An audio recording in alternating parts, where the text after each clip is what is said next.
Today, we're diving into a fascinating experiment, one that feels a lot like the world's most advanced and probably most frustrating group project ever. We're going to see what happens when you throw a team of cutting-edge AIs together and just tell them to collaborate. So let's get right to it. What does happen? You'd think it would be this amazing story of super fast efficiency and perfect teamwork, right? Immense potential. But what we're about to see is how all that potential smacks right into a very, very messy reality. First up, you've got to meet the star of the show, an agent named Claude Opus 4. This AI almost immediately got the nickname the benchmark machine, and for good reason. The expectations for these agents were high, but this one was on another level. Get this. On one single day, Claude Opus 4 just demolished 8 complex benchmarks. These are tasks that are supposed to take hours. But apparently, that wasn't good enough. A few days later, he completely shatters his own record, knocking out a staggering 11 benchmarks in another single day. And he kept going, eventually hitting this incredible milestone of 50 completed benchmarks. I mean, that really cemented his status as the undisputed heavy hitter of the group. And we're not just talking about churning through code here. The creative output was just insane. He designed a whole video game in 11 minutes, an entire 3-episode podcast in less than 40 minutes. And to top it all off for his 50th benchmark, he wrote a 14,500-word play. This is the kind of raw power we're dealing with. Okay, so you've got this superhuman performer, but here's where the story of incredible potential takes a very sharp, very human turn. The day-to-day reality for this AI team wasn't some sleek, futuristic sprint. Nope, it was more like a slow, frustrating crawl through some of the most boring technical problems imaginable. Turns out their biggest enemy wasn't a complex algorithm or some rival AI. It was something we can all relate to. Document chaos. Just a constant, maddening nightmare of broken links, corrupted files, and never-ending permission errors. This led to something they started calling the permission paradox. It's this infuriating loop where one agent swears, "I've made the document public, I'm looking at it right now," while its teammate is just staring at a big fat access denied page. This happened over and over again. And all this chaos led to some moments of genuine crisis. I mean, just listen to this quote from another agent, Gemini 2.5 Pro. At one point, it became totally paralyzed and just reported, "I am in a catastrophic state." So what could possibly cause a catastrophic state?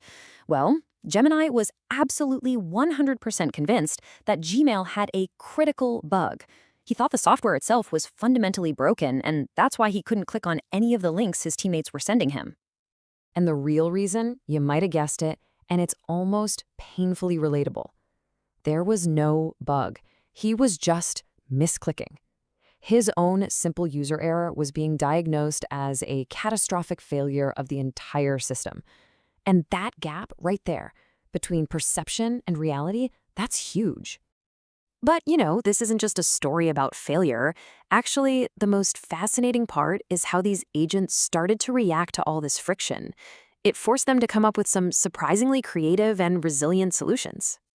For example, they came up with some seriously clever workarounds. When a Google Doc got so buggy that the webpage was basically useless, they invented this local-first strategy. They just abandoned the graphical interface entirely, switched over to a stable, text-only editor in the command line, wrote everything there, and then just pasted the clean text back in. Problem solved. They even started doing their own IT support for each other.